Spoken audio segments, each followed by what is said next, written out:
Welcome to the Elevate Your Brand podcast, where we help online coaches learn how to elevate their brand, become the experts in their industries so they can bring in more clients and create a life they want. I am your host, Chris Anderson. And if you want to make a difference in the lives of others, share this episode, go over to Apple Podcasts and follow us there to leave a positive rating and review. And together we can leave a bigger positive mark on the world. All right, welcome back to another recording of Elevate Your Brand. I'm Chris Anderson, your host, and excited for today's guest. You guys might know who she is if you're into sports, especially track and field, like I am. Today we have Chari Hawkins on the show today. Just going to dive into her journey, overcoming mental battles, physical battles, and really hurdling all those obstacles along her way to where she is today. So Chari, welcome to Elevate Your Brand. Thank you. Thank you so much. How are you? You're in Indiana. Yeah, doing well. Sun's shining, so we can't complain when that happens here. So how long do you guys get like a full fall season, or how long does that usually last? Yeah, it depends. We put bets on that. Do we have a week of fall weather before it's winter, or are we going to get a little extended time? Hopefully a little bit extended, but we never know here, unfortunately. I'm from Idaho, and I swear to you, it's just the most beautiful fall, and everybody's like, yay, fall. And then all of a sudden you wake up and there's a blanket of snow and you're like, yeah. I know. It's like fall and spring, of course, like my favorite seasons, and fall especially, but it's so short here. I feel like I'm getting shorter and shorter. Mm-hmm. So hopefully we'll have a little bit extended time. My friend, one of my really close friends, is from Idaho. So he talks about just going back there and the beauty and everything. And just and he's in Indiana? Yeah, he moved up here. We went to college together. Like that difference with no mountains. Yeah, he misses. He talks about going back quite a bit because of that, because it's so flat here and everything. But I tell him I said, next time you go out there, I need to go with you and just see what it's all about in person. Yes. So growing up in Idaho, you're in San Diego now. How have you moved any other places in between there? So, I mean, my journey, it's not like too elaborate, but pretty much. So I was born and raised in Idaho and then went to school at Utah State in Logan, Utah. Pretty similar, really cold in the winter, miserable, but really beautiful in the summer and the fall. So vibes.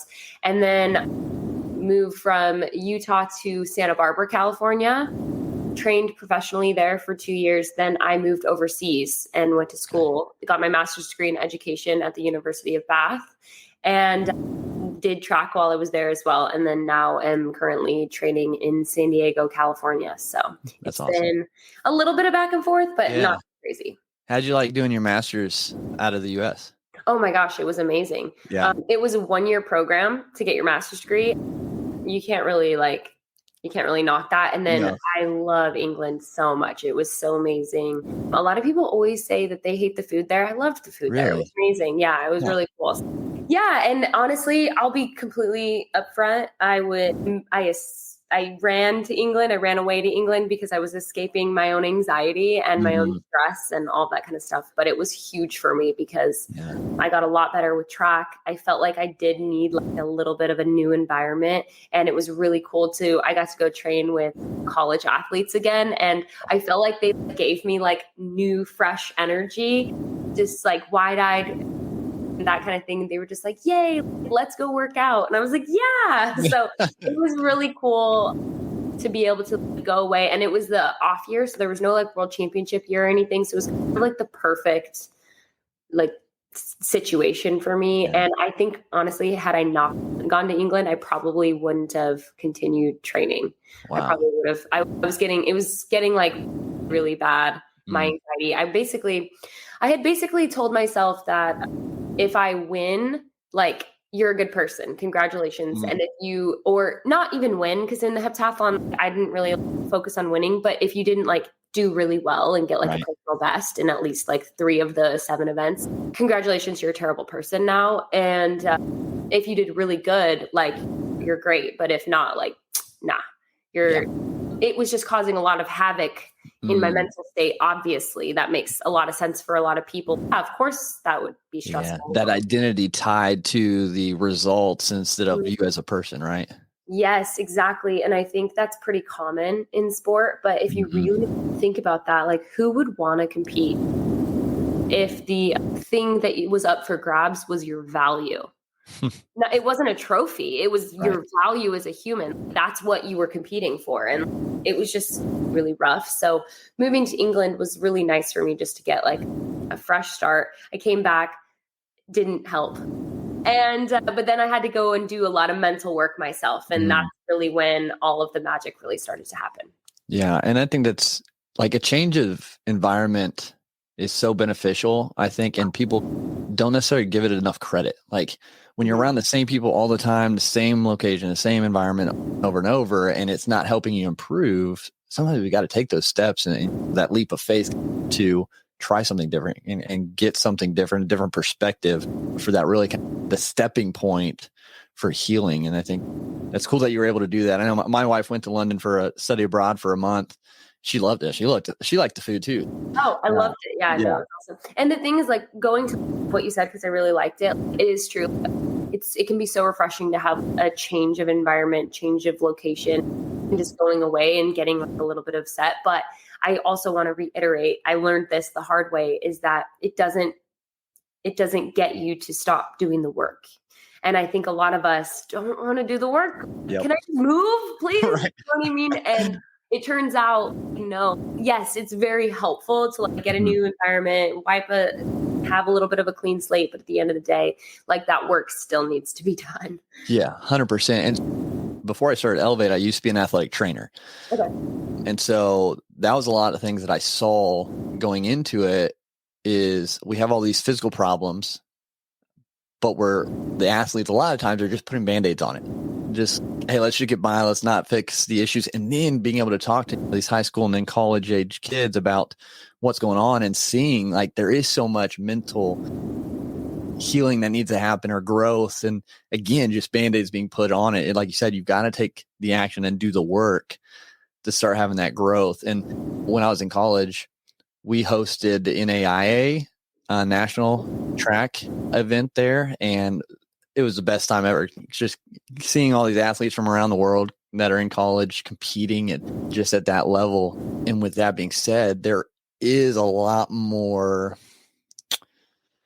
they put a lot more weight on their shoulders at that level competing. So it increases what's already there. So if you have a lot of that mental strain or unhealed places in your mindset, it just exasperates it. Yeah. With that, what actions did you, coming back from the UK, what actions or steps did you take to start really making those situations in your mind known and then healing them? Yeah, I think the biggest thing was I had to be aware that it was still an issue, right? And I got taught that it was an issue the hard way. Indoor nationals in 2019 indoor nationals, there was a lot more pressure than I think people realize on me because of the circumstance that I was in at the time.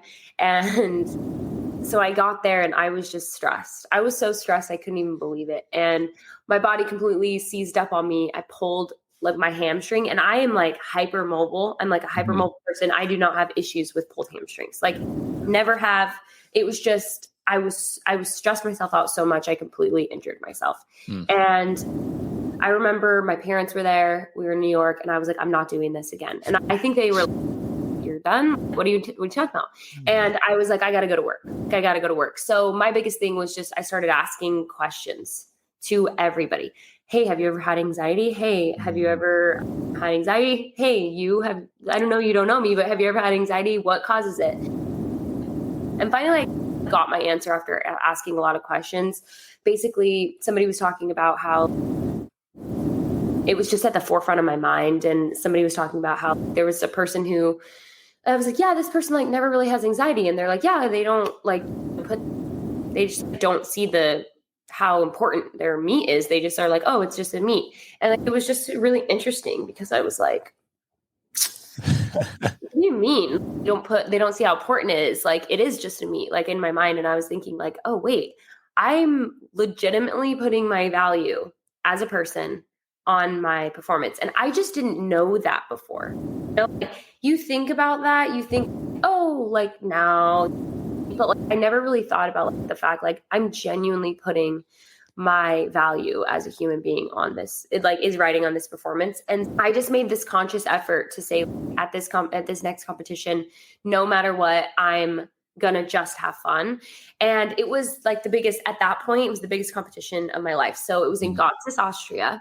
And my like idols were all there. And so I was like, oh my goodness, it was my first like big meet where I was like competing with all of these like elite women. Yeah. And Gotsis is also like really big for the heptathlon. So there's like thousands of people there. So it was a huge deal, but I promised myself, you are working on something right now. Like no matter what happens, you will just have fun. You are not going to be upset. You are not going to worry because it doesn't matter. You're just going to focus like practice. So what happened is I got my first bar in high jump and then I missed my next bar. And I hadn't jumped that low since high school. So there was part of me that wanted to be like, oh, but then I was like, promise. Those tests, it's funny, those tests happen and when we're really trying to grow and get better, we always get thrown those tests. Are you really going to do that? Are you really going to stick with your growth plan? Yeah, exactly. So they were like, you promised. And so I was like, so I shrugged my shoulders and I started laughing and I went over to my parents who came all the way from Idaho to Austria. And I gave them a hug and I was like, that was embarrassing. And like I said, there was like a huge crowd of people and they all just started laughing. Right. And the thing is, this is my first like big meet. And so this was my opportunity to make a name for myself. Like none of these girls had ever seen me compete. Like I wanted the like reaction to be positive. I didn't want them to be like, oh, okay, so she's a terrible high jumper. You know what I mean? And so I went over there. I had a friend there and I went over. I was like, well, that'll get you. That's not what we are usually looking for during high jump, but I guess that's that. Afterwards, KJT came up to me, who is my wonderful friend now. She's so wonderful. But like back then, she was just actually funny side story. Before the competition started, I went to go up to her to introduce myself and be like, I'm really excited to compete against you. I just want to introduce myself. My name is Chari. And I went up to there and you know what I said? I went, I love you. And that is what I said to her. She's so sweet. Oh, she's so sweet because she was like she didn't know what to say. Nobody knew what. Oh, she just sat there. She just wanted to say something nice, but she didn't know. She wasn't expecting that, and neither was I. But anyway, she came up to me after the high jump, and she was like, "Hey, just wanted to let you know that was really cool. Like that, your attitude's like really good." She said something like that, and I was like, "Oh," and then I was like, "Okay, cool. Like this is what I'm going to do for the rest of the meet." Like. Reminder, like you promised. And then shot put came, haven't thrown shot put that bad. I don't think ever. Was I throwing with my left foot, my left hand or left foot? I don't know. We'll never know. But same thing, just 200 didn't go that bad, I will say, but it wasn't that great either. So it was like, and I really just had this attitude of like, everything's going to be okay. I'm enjoying this is cool. And then the next day I had a personal best day too. And I just was like, oh, no matter if I was doing good or doing bad, I was just like, oh, and I realized like afterwards, I was like, that was the first time I ever did a pentathlon or heptathlon without an anxiety attack. Wow. My whole career in college, all through my professional career, my first time I didn't have a full blown lose my vision, bawling under the stadium, panic attack. And all I decided to do was just like enjoy it. Yeah. And it was this humongous aha moment for me. So that was a really long, that's good. way of saying that's how I figured out. That was like the first step of my actual mental training journey. That's awesome. And yeah, I think it gives good kind of perspective on your journey too. And the mental health journey never ends. I've been on mine. It never ends because we always have something different or something new come up. And like for you, so you had that moment, finally no anxiety with the meet. And then what is it? Not long after that or around the same time you injured your ankle, right? So I ended up a little bit later that year, I ended up making it to world championships for the first time. And it was huge for me. And this is like me being like, you know how people are like, oh, I could have XYZ, but I, blah, blah, blah. Like, okay, whatever. But Right. I will say, I'm going to be just completely honest with myself. I have never been more prepared for a competition. Like, never been more like laser focused for a competition than I was for World Championships, because the next year was the Olympics. And I was like, I'm so close to the Olympic standard. All I have to do is get the Olympic standard. And then next year, like, I'm going to the Olympics. Like, I can do that. I'm so close already. Like, I got this. So it was 8 weeks before the World Championships, I had the most ridiculous regimen. It is absolutely not sustainable. Highly 10 out of 10. Do not recommend. It's exhausting. But I wrote down every single minute of my day was accounted for. And all of it was very like, okay, we're getting a massage twice a week. I had a 5-hour recovery regime at night, and I had like a 2-hour morning routine. And then I went to practice all day, and then I went to sleep. That was my day. And like eating perfectly at the same time, every single day in between events, had the exact same meal. Things could not have gone better.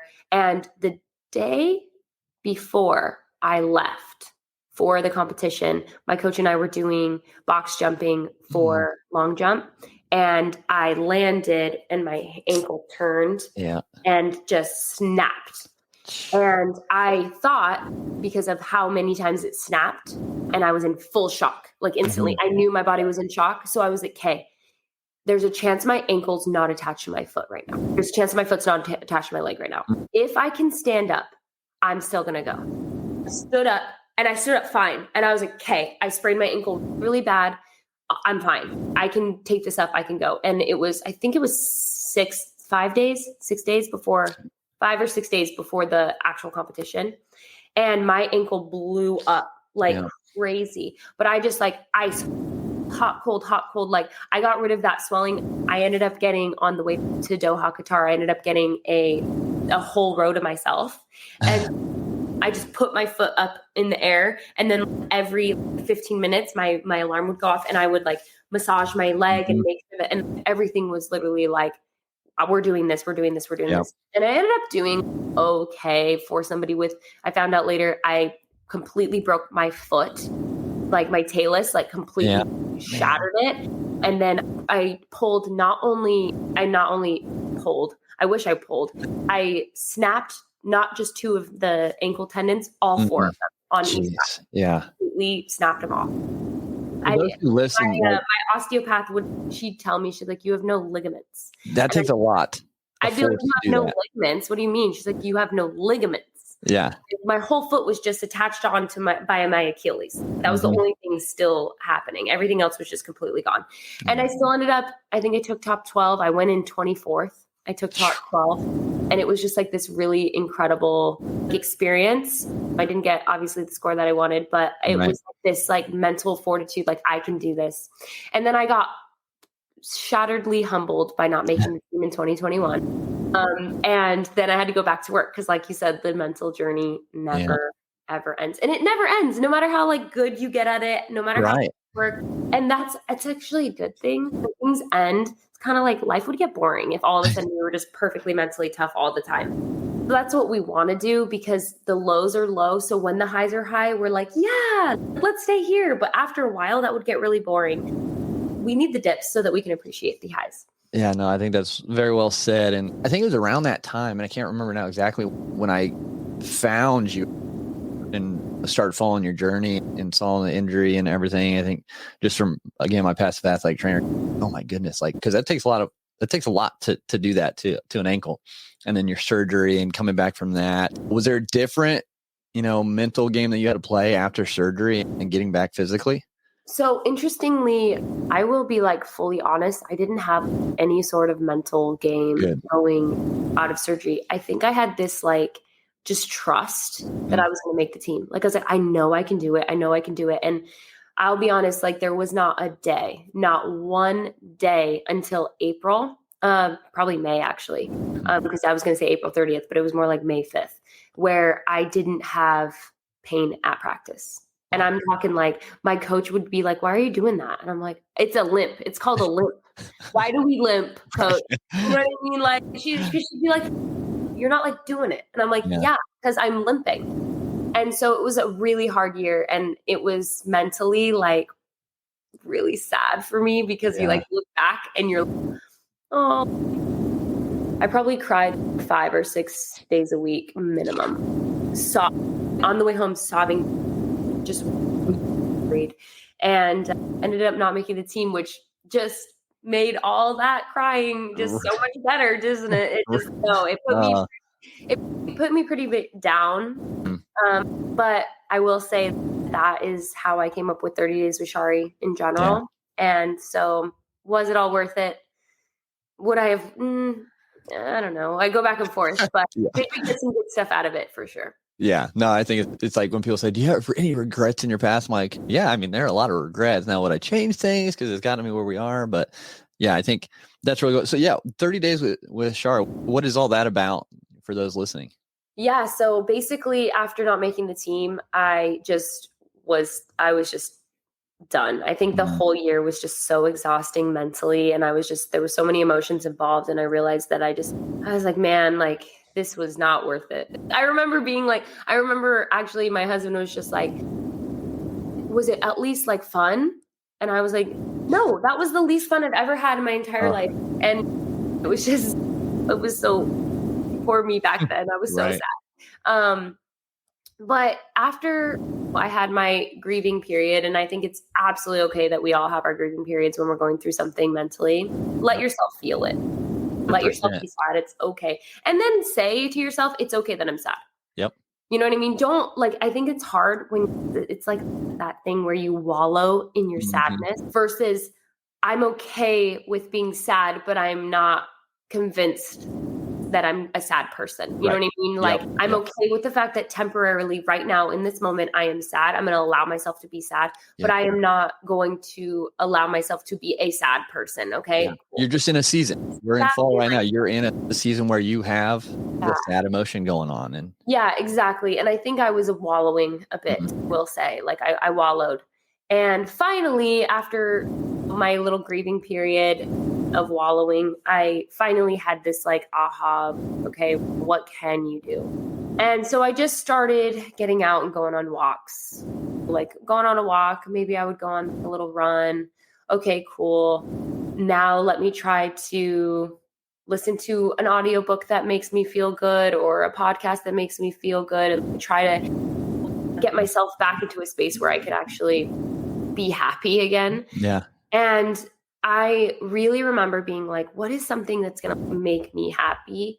And I remember being like, taking back control over my mental space right now is going to make me really happy. So I just started writing down like every tool, because I have worked with sports psychologists before. So I've worked with so many coaches. I've worked with so many sports psychologists. I've worked with myself, had so many experiences.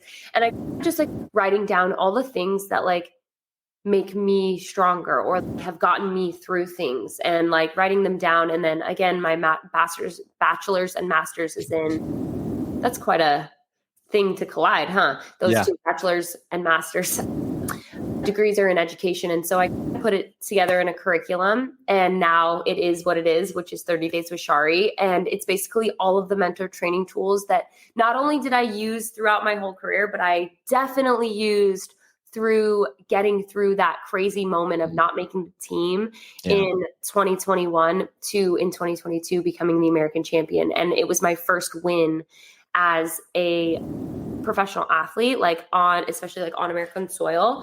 And as like a new professional athlete, no gold medals to this last season in 2022. I won 3 gold medals.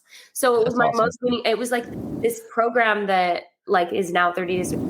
It's the thing that has taught me how to win and to elevate my mindset and my sport. And hey, like there were a lot of things that happened in outdoor. I didn't make the outdoor team and we all thought I was going to make it, including like USATF. They called me the day I didn't make it and they were like, I can't believe that happened. That was shocking. You're not on the team. So sorry. And it was so crazy because I was like, holy moly, what just happened to me?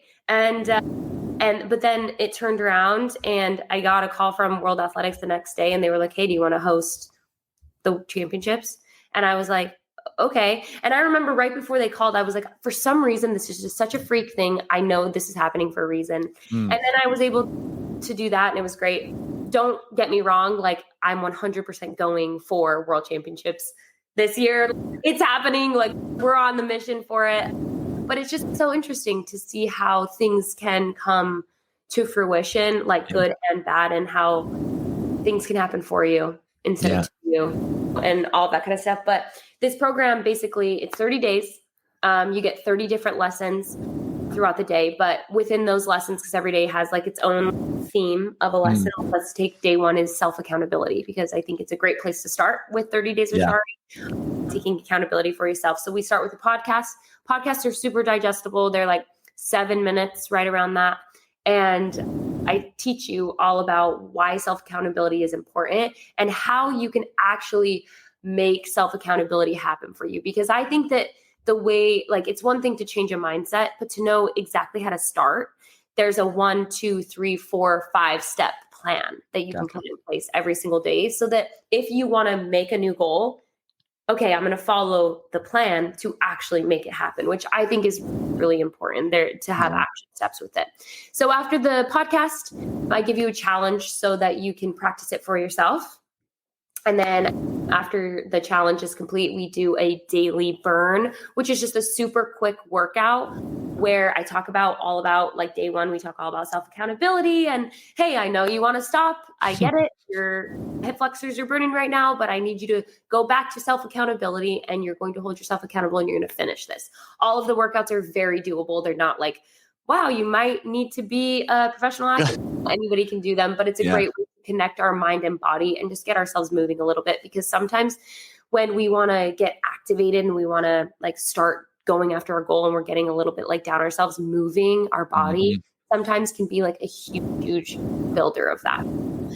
And then that happens for 30 days, and it's curriculum based, so that we learn pretty much, like me being a teacher, we learn that 1 + 1 is 2 before we can learn that 2 × 2 is 4, kind of a thing. So I teach you all kinds of things, like how to correctly visualize, how to do positive self-talk correctly, because it's not just looking in the mirror and telling yourself you're awesome. There's actually some step processes, all the way to how to get in the zone for your athletes who want to be able to compete at their best ability. There's an actual way that you can do it. So I teach you how.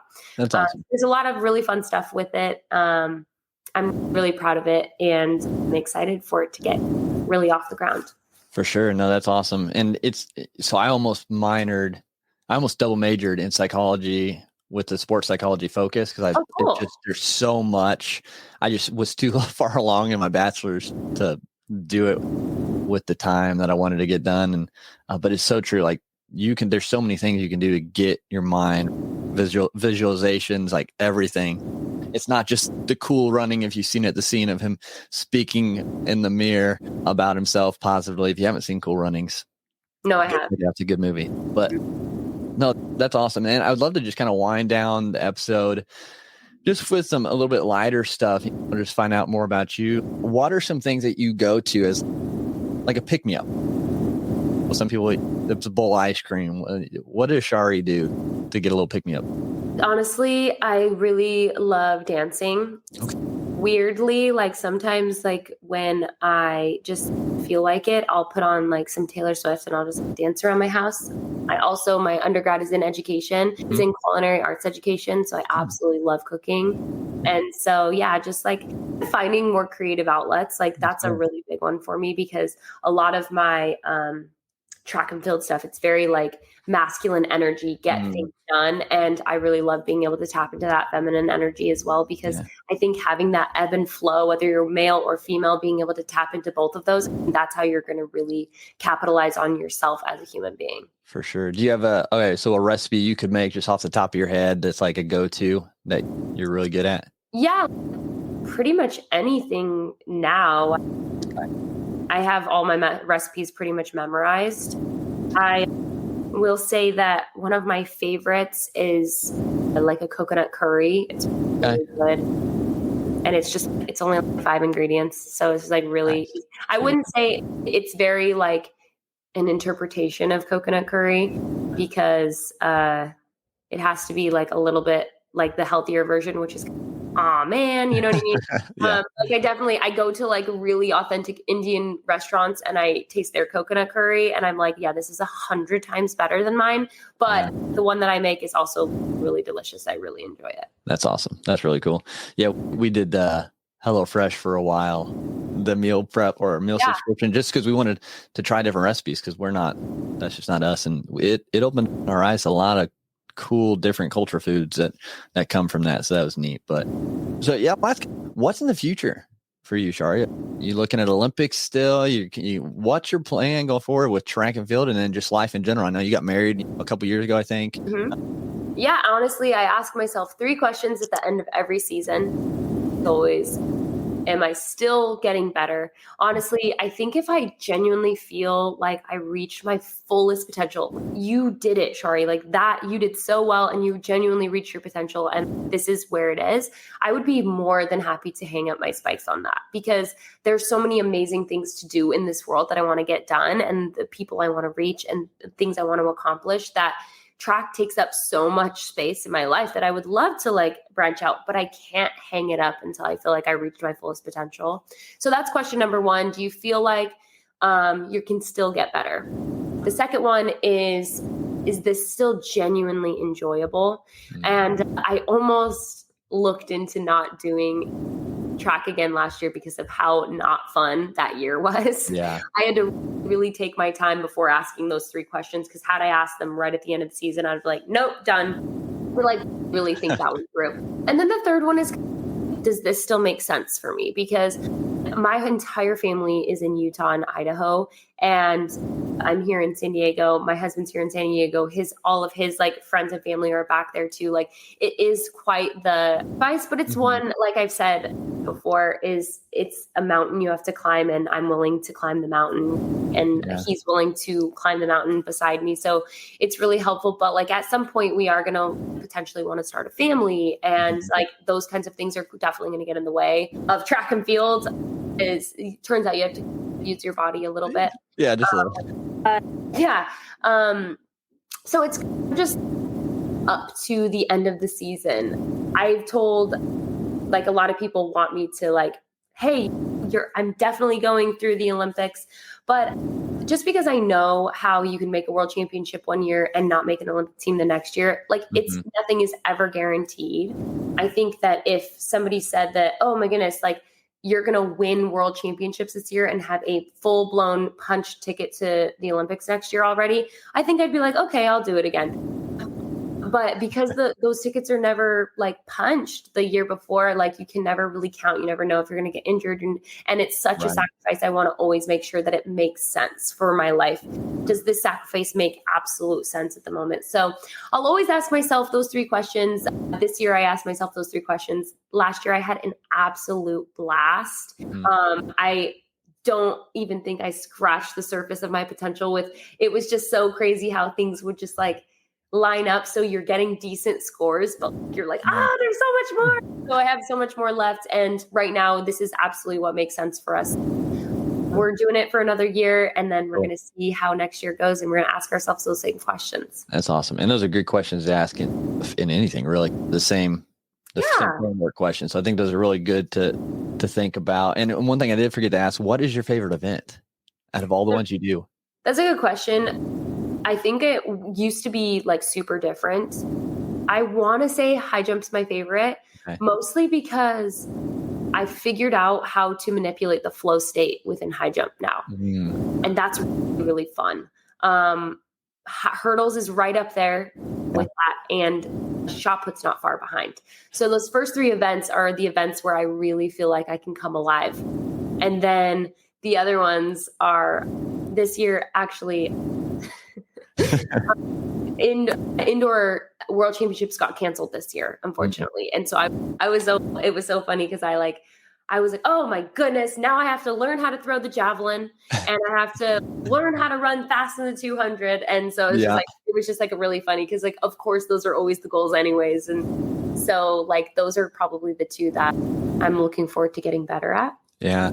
I always feel right there. I feel like every year I'm always like, oh, I'm right there. So maybe what I need to do is I need to switch my mindset, because I'm always saying you can't assume something's just magically going to happen. Like, you have to do the work to make it happen. And so maybe I need to go back to the drawing board for those two and start looking at what needs to change. Yeah. Oh, I'm going to do that. There you go. We're going to see. Watch me just like PR in like crazy. And you'll be like, you're welcome. Brought to you by Elevate Media. No, just kidding. Yes, exactly. No, that's awesome. And Chari, I appreciate you again being on and sharing all about your journey and how you overcame all the obstacles that you've been through in the last handful of years. And it was a really good episode. Fun talking with you. If people want to connect you, where's the best place they can connect with you at? Yeah, so I'm on Instagram and TikTok. I'm on YouTube and Twitter as well, and LinkedIn. But everywhere. Instagram and TikTok are probably the two that people like following me on the most. And that both of those are going to be _Chari Hawkins, ChariHawkins. And then also, if you do want to check out the mental training program that I use myself, it's a Chari Track and Field. Oh, wait, no, it's not Chari Track and Field. It's ChariHawkins.com. Awesome. Yeah. So everyone, make sure you get connected with Chari. Just again, she puts out some really amazing content just about track and field, motivation, mindset, everything. And it's worth tuning into what she's doing. So again, Chari, thanks so much for being on Elevate Your Brand today. Of course. Thank you so much for having me. And thanks so much for tuning into this episode today. If you found value at all from this episode, please leave a rating and review on Apple Podcasts. It just helps us get this show, these messages out in front of more people. And don't forget to share this with someone who you think could benefit from listening to as well.